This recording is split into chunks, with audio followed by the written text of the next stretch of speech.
സന്തോഷം.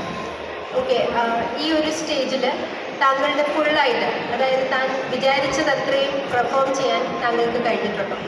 കഴിഞ്ഞു എന്നാണ് എൻ്റെ വിശ്വാസം. എന്നെക്കൊണ്ട് കഴിയുന്നതും ഞാൻ ചെയ്യാൻ നോക്കിയിട്ടുണ്ട്.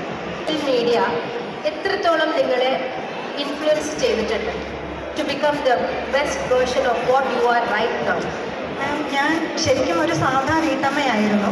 അതിൽ നിന്നും ഞാൻ ഇപ്പോൾ പുറത്തോട്ട് വന്നിട്ടുണ്ടെങ്കിൽ സോഷ്യൽ മീഡിയ വഴി തന്നെയാണ് തീർച്ചയായിട്ടും. കാരണം ഞാൻ അവിടെ നിന്നിട്ട് ഒത്തിരി കഷ്ടപ്പെട്ട് തന്നെയാണ് ഞാൻ ഇന്ന് ഈ നിലയിൽ എത്തിയിട്ടുണ്ടെങ്കിൽ, സ്വന്തമായി വീടായാലും എന്ത് തന്നെയാണെങ്കിലും ഞാൻ എത്തിയിട്ടുണ്ടെങ്കിൽ എൻ്റെ കഷ്ടപ്പാട് കൊണ്ട് മാത്രം തന്നെയാണ്. അപ്പോൾ അങ്ങനെ ഉള്ളൊരു സ്ഥിതിക്ക് ഇനിയും എനിക്ക് മുന്നോട്ട് പോകണമെന്നും എന്നെക്കൊണ്ട് ചെയ്യാൻ പറ്റുന്നത്. കാരണം ഏത് വിഷമഘട്ടത്തിലും ഇപ്പോൾ നമുക്ക് വിഷമമുണ്ടെങ്കിൽ നമ്മുടെ ഓപ്പോസിറ്റ് നിൽക്കുന്നവർ അത് സന്തോഷിക്കുന്ന ആൾക്കാർ കാണും. അവരുടെ മുന്നിൽ മാക്സിമം ചിരിച്ച് തന്നെ നിൽക്കാൻ ഞാൻ ആഗ്രഹിക്കുന്ന ഒരു വ്യക്തിയാണ്. അപ്പോൾ സോഷ്യൽ മീഡിയ അത് നിങ്ങളെ ഹെൽപ്പ് ചെയ്തിട്ടുണ്ടെന്നാണ് പറയുന്നത്? തീർച്ചയായിട്ടും. കാരണം ഞാനിപ്പോൾ ഇൻസ്റ്റ പേജ് തുടങ്ങിയിട്ടുള്ളതിൽ എനിക്ക് ഒഫീഷ്യൽ മോഡ് രചന എന്ന് പറയുന്ന ഒഫീഷ്യൽ മോഡുണ്ട്.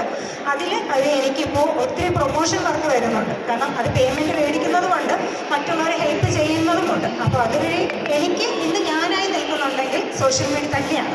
അപ്പോൾ സോഷ്യൽ മീഡിയയിൽ ഏറ്റവും കൂടുതൽ താങ്കളെ ഇൻഫ്ലുവൻസ് ചെയ്ത വ്യക്തി എന്ന് പറയാൻ ഏതെങ്കിലും ഒരു പേരുണ്ടാവും? തീർച്ചയായിട്ടും. ഒരു വ്യക്തിയെ മാത്രമായി പറയാൻ പറ്റില്ല മാഡം. കാരണം എനിക്കിപ്പോൾ കോസ്റ്റ്യൂം തരുന്നത് 3 days ആണ്. പിന്നെ അനേകം. കാരണം ശരിക്കും പറഞ്ഞാൽ ഞാൻ 80 രൂപ കൂടുതലൊരു ടോപ്പ് ഞാൻ ഇട്ടിട്ടില്ലായിരുന്നു. കാരണം അതിനുള്ള നിവൃത്തി ഇല്ലാഞ്ഞിട്ടാണ്. പക്ഷെ ഇന്ന് ഞാൻ ഇടുന്നുണ്ടെങ്കിൽ 2000 അത്രയും ഇടുന്നുണ്ട്. കാരണം അത് അവർ എനിക്ക് തരുന്ന സപ്പോർട്ടാണ്. അവർ വഴി എനിക്കും സപ്പോർട്ടാകുന്നത്. എന്നെക്കൊണ്ട് മാക്സിമം ചെയ്യാൻ പറ്റുന്നതിന് അവർക്കും ചെയ്യുന്നുണ്ട്.